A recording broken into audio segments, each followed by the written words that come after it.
지난 상승장, 서울 수도권의 집값은 감히 쳐다보기 어려울 만큼 가격이 올랐습니다. 따라서 많은 사람들이 지방광역시로 눈을 돌렸는데요. 그 중에서도 부산은 제2의 수도로서 수도권 다음으로 주목받았습니다. 특히 부산의 해안가 주변 신축 아파트들은 많은 사람들의 투자 심리를 자극했습니다. 40대 초반이었던 진혁 씨네 부부도 이런 분위기에 휩싸였습니다. 이 부부는 안정된 내 집을 꿈꿨습니다. 전세로 살던 부부에겐 내 집 마련이 가장 큰 꿈이었죠. 특히 제2의 수도로서 각종 호재로 부산의 부동산 시장은 폭등하고 있었습니다. 당시 부산광역시는 지방광역시는 물론 전국에서도 가장 인기 있는 지역으로 꼽혔습니다. 뉴스와 유튜브에서는 매일 신고가 소식이 올라왔고 아파트 가격이 수천만 원씩 오르는 일이 다반사였죠. 지역 부동산 카페와 각종 커뮤니티에서는 부산은 앞으로 계속 오를 거라는 글이 거의 매일 올라왔습니다. 부산은 앞으로 서울만큼 오른다며 자신만만하게 말하는 지인들의 자랑이 이 부부의 결정을 부추겼습니다. 부부 동반 모임에서 한 친구 부부가 열변을 토했습니다. 부산은 단순한 광역시가 아니야. 대한민국의 제2수도 역할을 하는 곳이야. 지금 안 사면 후회할걸? 그들의 말은 부부에게 강한 확신을 심어줬죠. 진혁 씨와 그의 아내 혜지 씨는 점점 단기 시세 차익의 꿈에 사로잡혔습니다. 부산은 바다와 도심 인프라, 관광 명소로서의 입지를 자랑했죠. 진혁 씨는 매일 저녁 말했습니다. 이제 우리도 전세 말고 집을 사야겠지? 그의 아내도 동의했습니다. 안정된 집을 마련하고 투자와 동시에 더 이상 이사 걱정 없는 삶을 꿈꿨죠. 그러던 어느 주말, 진혁 씨와 그의 아내는 결정했습니다. 우리도 더 늦기 전에 사두자. 부부는 모았던 돈과 부모님께 빌린 돈, 신용대출을 합쳐 총 9억 8천만 원에 해운대 34평 신축급 아파트를 샀습니다. 주택담보대출을 6억 3천만 원이나 받았지만 이자가 2%대였기 때문에 소득으로 충분히 감당이 가능했습니다. 부동산에서는 매매계약서 작성날 이렇게 말했죠. 계약 정말 잘하시는 겁니다. 곧 12억 갑니다. 부부는 이 말을 듣고 행복했습니다. 부동산 카페에서도 부산 해운대는 곧 서울 강남이나 강북의 고급 아파트처럼 오른다는 글이 넘쳤죠. 그리고 계약 후 한 달 만에 동일 타입의 호가 시세가 11억까지 나오면서 부부는 벌써 돈을 번 기분이 들었습니다. 갑자기 부자가 된 것 같은 기분에 외식도 자주 하고 골프도 치기 시작했죠. 주변에서는 너희 정말 좋겠다 라는 말을 하면서 부러워했습니다. 하지만 그것도 잠시, 상황은 점점 나빠졌습니다.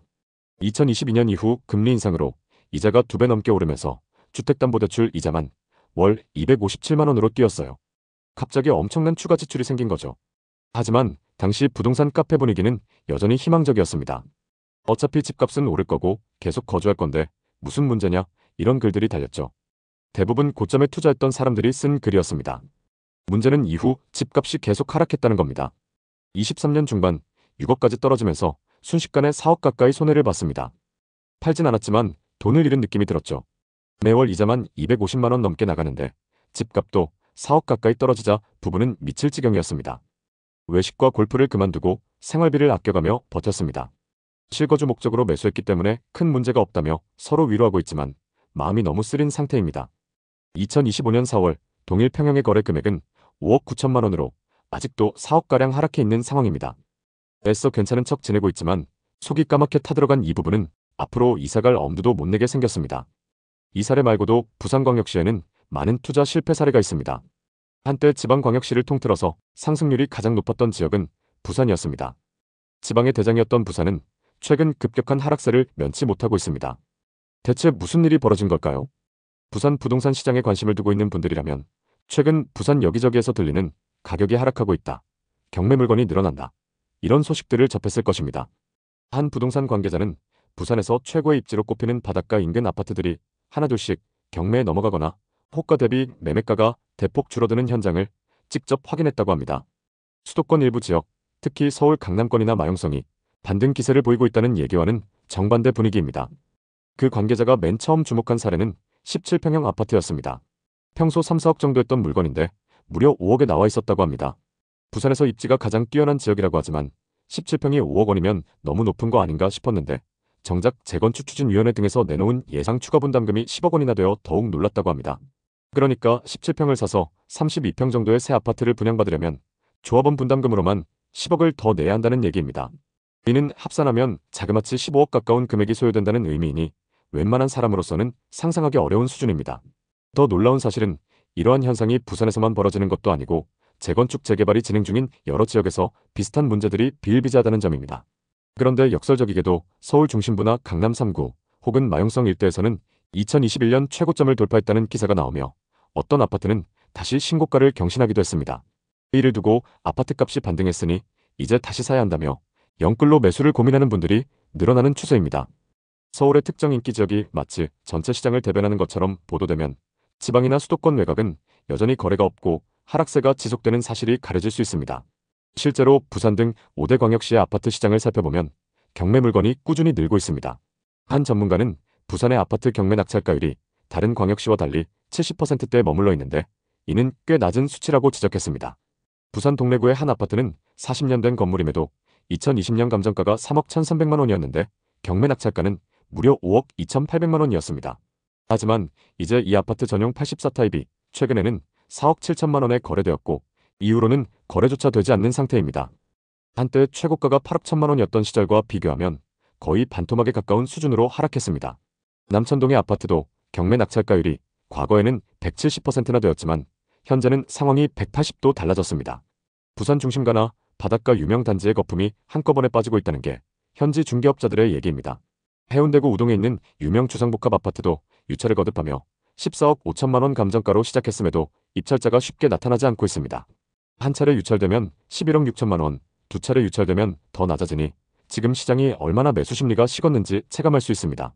서울에선 지금 집값이 다시 오르는데 부산은 대체 왜 이러나라고 의문을 품는 분들도 있습니다. 그러나 사실 서울이라고 해서 모든 지역이 오르는 것은 아니고 극소수 인기 지역 혹은 인기 단지에만 매수세가 몰려있다는 게 더 정확합니다. 실제로 서울 전체를 봤을 때 최근 상승률이 플러스라고는 해도 일부 자치구나 특정 단지는 여전히 하락세가 이어지고 있습니다.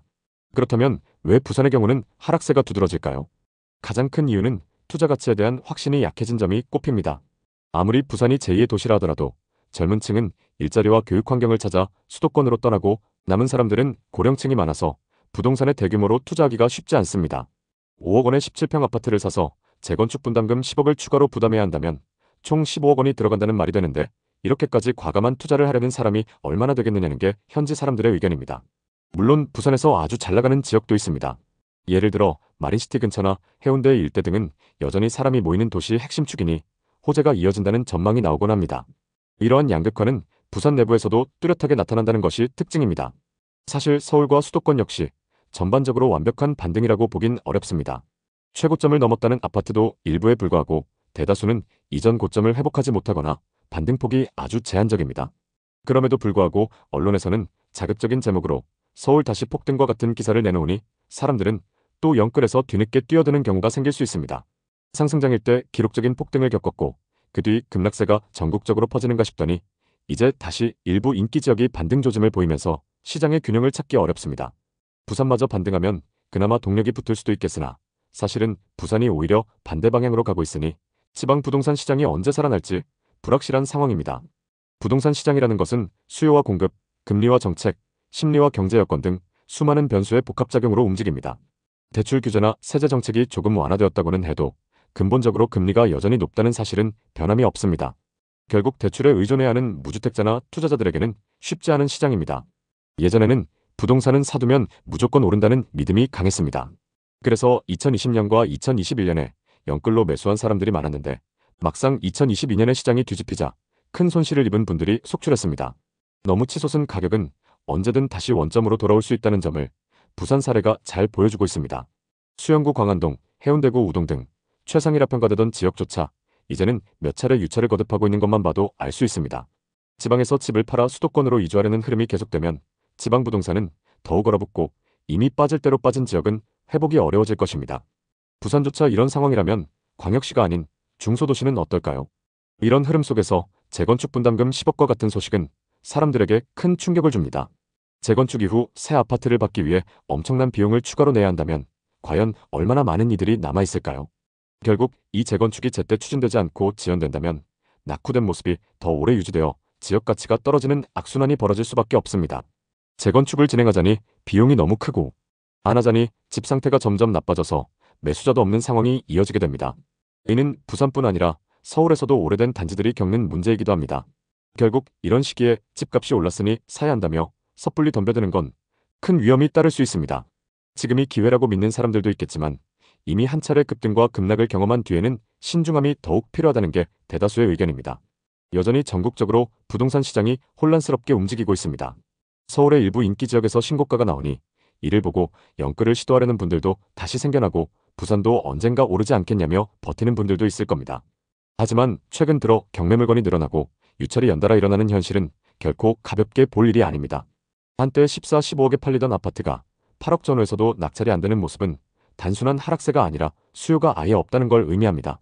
언젠가 시장이 되살아난다면 그때 다시 반등 얘기가 나오겠지만 그 사이에 많은 사람들이 어려움을 겪을 수 있습니다.